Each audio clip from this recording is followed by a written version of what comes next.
Hello friends, आज हम लोग बात करेंगे हाई कोर्ट की। सुप्रीम कोर्ट की बात मैं कर चुका हूँ, उसको आप देख सकते हैं एक वीडियो में। तो आइए हाई कोर्ट से शुरुआत करते हैं। भाई, कॉन्स्टिट्यूशन का आर्टिकल 214 हाई कोर्ट के बारे में कायदे से जानकारी देता है। खैर, हम भी जानकारी देंगे धीरे धीरे करके सारी जानकारी। तो भाई, ये एक बात तो ध्यान में रखनी है कि ये हाई कोर्ट जो है वो किसके अंडर में रहेगा।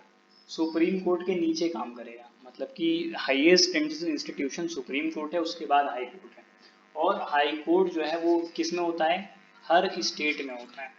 फिलहाल जो है वो 25 स्टेट्स में ही ये कार्यरत है। अभी मैं बताऊंगा इसके बारे में भी, एक कहानी है। खैर, आगे बढ़ते हैं, जानते हैं। भाई, हाई कोर्ट का जो कॉन्सेप्ट है ना, वो सबसे पहली बार इंडिया में 1862 में आया था। और उस समय जो है हाई कोर्ट बने थे, कलकत्ता में बने थे, बॉम्बे में बना था और मद्रास में बना था। तो उस समय हाई कोर्ट का जब कॉन्सेप्ट आया था तो सबसे पहले इन तीन जगहों पे बना था। और चौथा हाई कोर्ट जब बना तो वो बना था इलाहाबाद में, और ये बना था 1866 में। तो देखिए, 4 साल में इन्होंने चौथा हाई कोर्ट इलाहाबाद में बना दिया। तो ये बातें हैं हाई कोर्ट के बारे में, और इसका इतिहास कहाँ से शुरू होता है, ये बात है।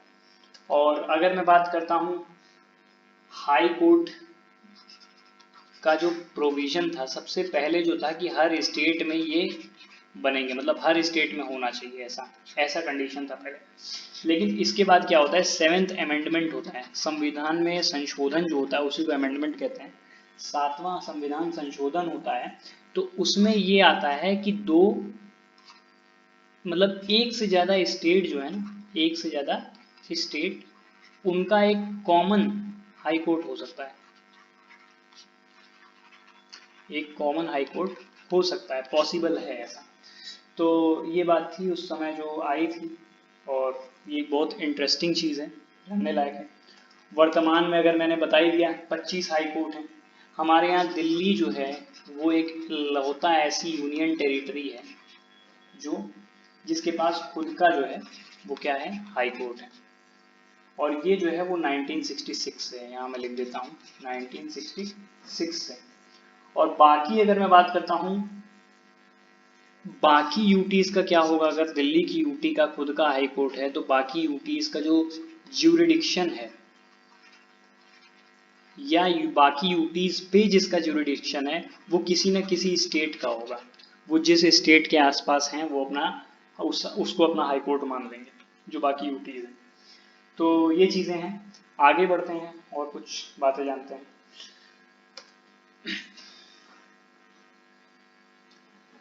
तो अगर मैं बात करता हूँ कंपोजिशन की, कंपोजिशन मतलब कि क्या, किस तरीके से ये जो जजेस होंगे इसमें किस तरीके से होंगे। तो देखिए, इसमें एक होते हैं चीफ जज, और चीफ जज के साथ जो होते हैं वो अदर जजेस होते हैं। ये इसका सीन रहता है। और ये जो है कितने, मतलब कि नंबर ऑफ जजेस, अगर ये बात आती है ना, तो इसको डिसाइड करने का काम जो है हमारे प्रेसिडेंट करते हैं। और ये समय समय पर होता रहता है। अगर प्रेजेंट की मैं बात करूं, मतलब प्रेजेंट की कंडीशन ये है कि मैक्सिमम जजेस जो हैं वो आपके इलाहाबाद में हैं, इलाहाबाद में, और इसकी एक ब्रांच लखनऊ में भी है। लखनऊ का शॉर्ट फॉर्म LK होता है। और मिनिमम जो है वो आपकी सिक्किम में है, सिक्किम में। तो इसमें अप्रोक्स ये अराउंड 62 के आसपास हैं, और ये जो है 3 के आसपास हैं। तो ये बदलता रहता है। ठीक है, आगे बढ़ते हैं और कुछ चीज़ें जानते हैं। क्वालिफिकेशन, अगर आप बनना चाहते हैं हाई कोर्ट के जज तो कैसे बन सकते हैं। देखिए, जज बनने के लिए सबसे पहली कंडीशन तो है आपको सिटीजन ऑफ इंडिया होना ही चाहिए। ये पहली कंडीशन है, चाहे हाई कोर्ट का बनिए चाहे सुप्रीम कोर्ट का। दूसरी कंडीशन में ये हो सकता है कि आपने जुडिशियल काम किया हो, यानी कि आपने जुडिशियल काम किया हो भारत के किसी भी हिस्से में, कहीं पर भी आपने जुडिशियल काम किया हो 10 साल तक, तो आप बन सकते हैं। या फिर एक और तरीका है, ये 10 साल तक एडवोकेट आप रहे हों, 10 साल तक कहाँ, हाई कोर्ट में रहे हों किसी भी, तो भी आप जो है बन सकते हैं। तो ये कंडीशंस थी। अगर मैं बात करता हूँ अपॉइंटमेंट की, तो हाई कोर्ट के जो जज होते हैं इनके अपॉइंटमेंट के बारे में आर्टिकल 217 में कायदे से लिखा हुआ है। और ये जो अपॉइंटमेंट करते हैं वो करते हैं प्रेसिडेंट जी।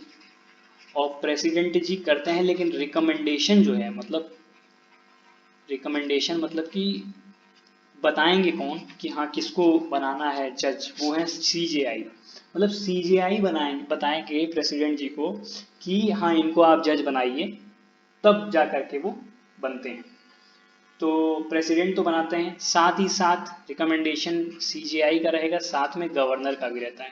भाई गवर्नर को हम साइड नहीं कर सकते हैं बिल्कुल रोल से क्योंकि स्टेट में जो है उनका कायदे का पावर रहता है। तो ये बातें थी।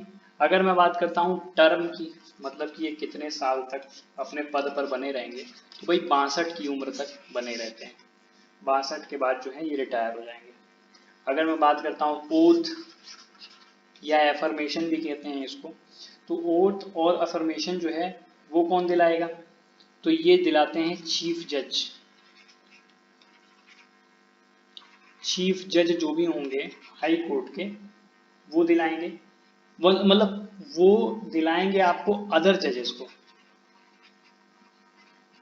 और सीजेआई मतलब चीफ जज ऑफ स्टेट, इनको कौन दिलाएगा, तो इनको दिलाएंगे गवर्नर जी।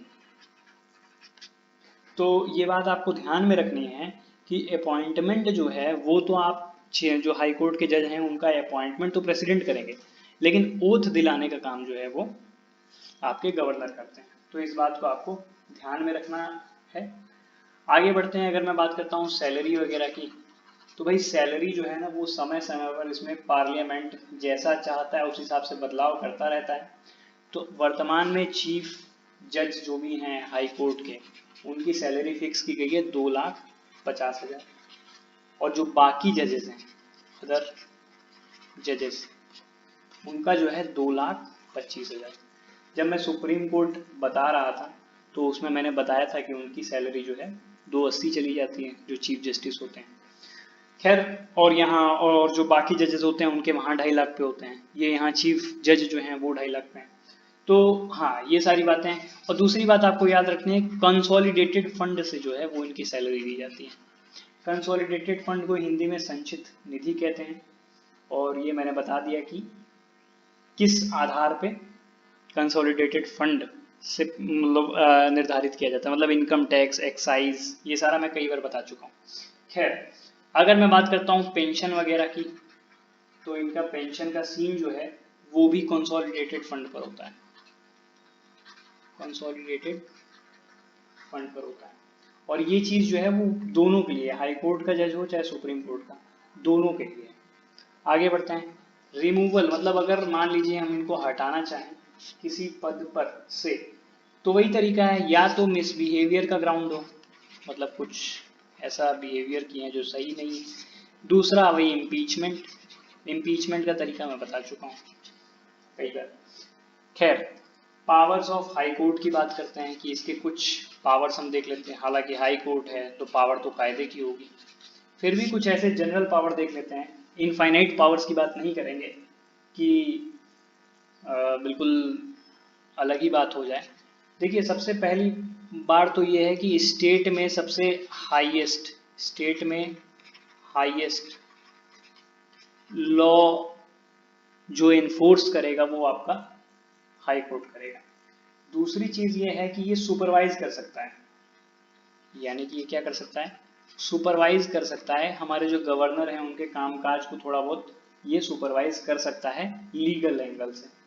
और अगर मैं बात करता हूँ पार्लियामेंट और स्पेस लेजिस्लेचर जो होते हैं वो रिस्पॉन्सिबल होते हैं इनके ज्यूरिडिक्शन को चेंज करने में। जैसे मान लीजिए आप चाहते हैं कि कोई हाई कोर्ट है जिसकी पावर आप थोड़ी सी लिमिट कर दें, थोड़ा सा कम कर दें या थोड़ा सा बढ़ा दें, तो इसका डिसीजन जो है हाई कोर्ट पावर मॉडिफिकेशन, मैं इसको लिख देता हूँ ऐसे, हाई कोर्ट पावर मॉडिफिकेशन, थोड़ा सा भी बदलाव अगर करना हो तो कहाँ से होगा, पार्लियामेंट से हो सकता है या फिर स्टेट लेजिस्लेचर, ये काम करते हैं। तो ये कुछ बातें थी जो जाननी इम्पोर्टेंट थी हाई कोर्ट के बारे में। इंटरेस्टिंग फैक्ट्स हैं, हमें चीज़ों को सीखते रहना चाहिए, अच्छा लगता है।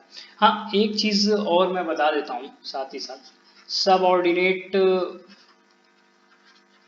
कोड्स के बारे में।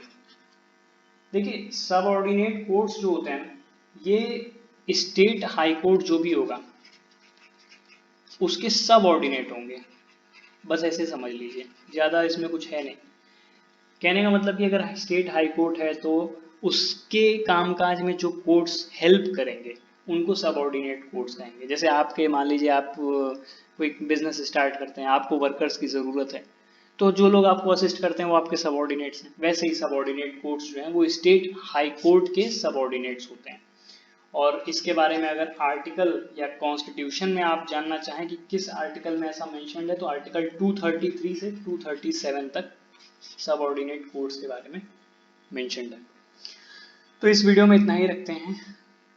Thank you.